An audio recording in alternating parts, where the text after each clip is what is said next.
আসসালামু আলাইকুম এভরিওয়ান। আমি জানি যে অনেকেই চা খেতে অনেক ভালোবাসেন, কিন্তু যদি হয় সেটা এই ওয়েদারে, তাহলে তো কোনো কথাই নেই। তো চলুন আমি কিভাবে চা বানাই সেটাই তোমাদের সঙ্গে আজকে শেয়ার করব।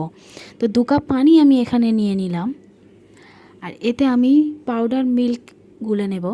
তারপর আমি একটু নিয়ে নিচ্ছি আদা এবং 2 টুকরো এলাচ, এটা ভালো করে থেতো করে নিয়ে আমি দিয়ে দেবো। এবার দিয়ে দেবো চিনি। এটাকে আমি এখন ভালো করে ফুটতে দেব, বেশ কিছুক্ষণ ফোটাবো। ফোটানোর পরে আমি এতে অ্যাড করব চা পাতা, দিয়ে আবারও ভালো করে একটু ফোটাবো। একটু সামান্য গাঢ় হয়ে আসলেই আমি গরম গরম ঠান্ডা ঠান্ডা ওয়েদারে চাটা সার্ভ করব।